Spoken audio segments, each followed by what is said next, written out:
श्री शिवाय नमस्तुभ्यम। जय श्री कृष्णा। स्वागत है आपका हमारे YouTube चैनल प्रियंका शास्त्र ज्ञान में। भगवान भोलेनाथ की कृपा हम सब पर सदैव बनी रहे।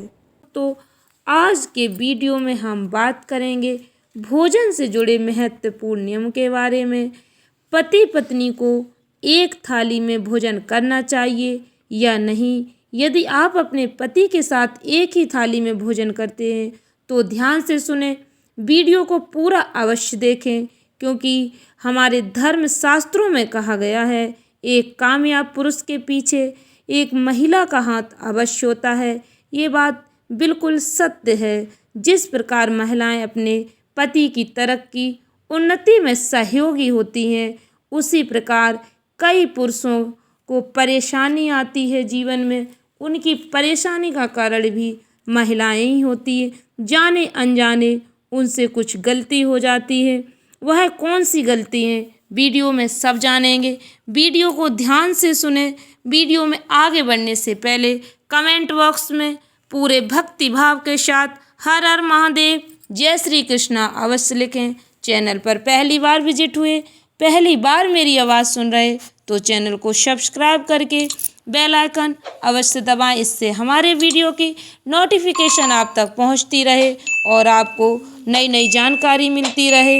भक्तों, कहा जाता है एक कामयाब पुरुष के पीछे एक महिला का हाथ अवश्य होता है।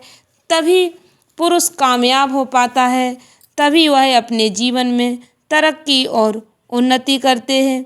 ऐसा कहा जाता है शादी के बाद पति की किस्मत पत्नी के ऊपर काफ़ी हद तक निर्भर करती है। आपने देखा होगा कई लोगों की किस्मत पूरी तरह बदल जाती है और वह कामयाब हो जाते हैं। कुछ लोगों की किस्मत शादी के बाद खराब हो जाती है, वह परेशान रहने लगते। इस परेशानी का कारण पत्नियों से जाने अनजाने में होने वाली गलतियां भी हो सकती हैं। हमारे धर्म शास्त्रों में, पुराणों में पति पत्नी के कुछ आवश्यक नियमों का वर्णन मिलता है। यदि पत्नियां इन नियमों को नहीं मानती हैं और इन नियमों का पालन नहीं करती हैं तो इसका सीधा प्रभाव उनके पति की किस्मत पर पड़ता है। यह बात बिल्कुल सत्य है। इसलिए मैं अनुरोध करना चाहूँगी अपनी समस्त बहनों से, शादी के बाद आप कुछ विशेष नियमों का ध्यान अवश्य रखें। इन नियमों का पालन अवश्य करें। भक्तों, महाभारत का प्रसंग है। भीष्म पितामह अर्जुन से कहते हैं, अर्जुन, 4 प्रकार का भोजन बिल्कुल बेकार होता है। पहला, जिस भोजन की थाली में ठोकर लग गई हो वो भोजन नाली में पड़े कीचड़ के समान होता है। दूसरे नंबर का भोजन, जिस भोजन की थाली को कोई लांघ कर चला गया हो वह भोजन गंदगी के समान होता है। तीसरे नंबर का भोजन, जिस भोजन की थाली में बाल होता है वह भोजन दरिद्रता देने वाला होता है। और चौथे नंबर का भोजन, हे अर्जुन, जिस पति और पत्नी एक ही थाली में भोजन करते हैं वह मदिरा के समान होता है।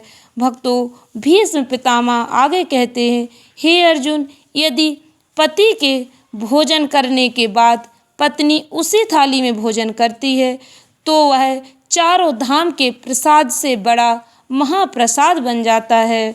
और यदि पति पत्नी एक ही थाली में भोजन करते हैं तो यह भोजन मदिरा के समान हो जाता है। ऐसा भोजन नहीं करना चाहिए।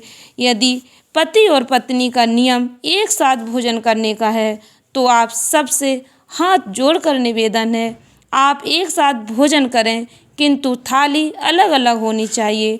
पति के साथ एक ही थाली में खाना खाना रोज मदिरा निगलने के समान हो जाता है। कई लोगों का कहना है यदि एक ही थाली में एक साथ भोजन करते हैं तो आपस में प्रेम बढ़ता है। भक्तों, शिव महापुराण की कथा में स्पष्ट लिखा है पति और पत्नी को एक ही थाली में भोजन नहीं करना चाहिए। ऐसा करने से उस घर की दशा कभी भी उत्तम नहीं हो सकती, उस घर की कभी भी तरक्की नहीं हो सकती, उस घर के बच्चे कभी भी सद्गामी नहीं हो सकते। पितामह आगे कहते हैं, सुनो अर्जुन, यदि बेटी कुंवारी है और वह पिता के साथ एक ही थाली में भोजन करती है तो भक्तों उस पिता की कभी भी अकाल मृत्यु नहीं हो सकती, क्योंकि बेटी यदि कुंवारी है तो वह पिता के काल का हरण कर लेती है, पिता पर आई परेशानियों को हर लेती है।